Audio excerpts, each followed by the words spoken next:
Hi friends, எல்லோரும் எப்படி இருக்கீங்க? இன்றைக்கி ஒரு மினி விளாக் தான் பார்க்க போகிறோம். இன்றைக்கி மருந்து குழம்பு தான் வைக்க போகிறோம், கருவாடு போட்டு. அதுக்கு ஃபஸ்ட்டு வெங்காயம், தக்காளி எல்லாத்தையும் கட் பண்ணி வச்சுட்டு, பூண்டையும் உரித்து வச்சுட்டு, அதுக்கப்புறம் கத்திரிக்காய் முள்ளங்கி போட்டு வச்சா ரொம்ப சூப்பராக இருக்கும். கத்திரிக்காய் முள்ளங்கி அதையும் வரிஞ்சு வச்சுட்டு, அதுக்கப்புறமா சாப்பாட்டுக்காக ஒரு பக்கம் ஒலை போடணும்னு சொல்லிட்டு ஒலையும் போட்டுட்டேன். அதுக்கப்புறம் ஒரு வானல் வச்சு எண்ணெய் ஊற்றி கடுகு போட்டு பூண்டு நல்லா பொரிஞ்சதுக்கப்புறம் கருவேப்பிலை போட்டு கருவேப்பிலையும் பொரிஞ்சதுக்கப்புறம் வெங்காயம் போட்டு வெங்காயம் நல்லா வதங்கினதுக்கப்புறம் தக்காளியும் கொட்டி நல்லா வதக்கிக்கலாம். தக்காளி நல்லா வதங்கட்டும் ஃப்ரெண்ட்ஸ். வதங்கினா தான் ரொம்ப நல்லாயிருக்கும் குழம்பு.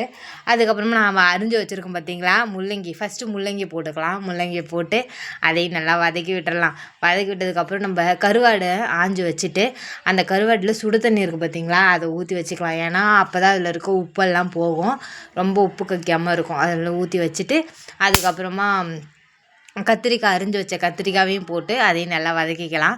வதங்கினதுக்கப்புறம் புளிக்கரைசல் தான் சேர்க்க போகிறோம். புளிக்கரைசல் சேர்த்துட்டு அந்த மருந்து குழம்பு சொன்னோம் பார்த்திங்களா, அதுக்கான தூள் அந்த செலவு தூள் போட்டுக்கலாம். போட்டுட்டு உப்பை போட்டுட்டு அதுக்கப்புறம் நம்ம சுடு தண்ணி வச்சு ஊற்றி வச்சோம் பார்த்திங்களா, அந்த கருவாடை சுடு தண்ணி ஊற்றி கழுவிட்டு அதுக்கப்புறம் பச்சை தண்ணிலேயே ஒரு 2 வாட்டி கழுவிட்டு அதையும் அதில் சேர்த்துக்கலாம். சேர்த்து தேவையான அளவுக்கு உப்பையும் போட்டு மூடி வச்சிடலாம்.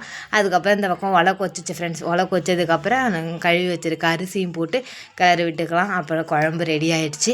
நல்லா இந்த மாதிரி நல்லா கொதிச்சதுக்கப்புறம் ஆஃப் பண்ணிடலாம் அடுப்பை. அதுக்கப்புறம் சாப்பாடும் வெந்துருச்சு. சாப்பாடையும் வடிச்சிட்டு அதுக்கப்புறம் சுட சுட சாப்பாடு போட்டு அந்த மருந்து குழம்பையும் ஊற்றி சாப்பிட்டா சூப்பராக இருந்துச்சு ஃப்ரெண்ட்ஸ். நீங்களும் ட்ரை பண்ணி பாருங்கள். ஓகே, இன்னொரு மினி விலாகில் பார்க்கலாம். பாய்.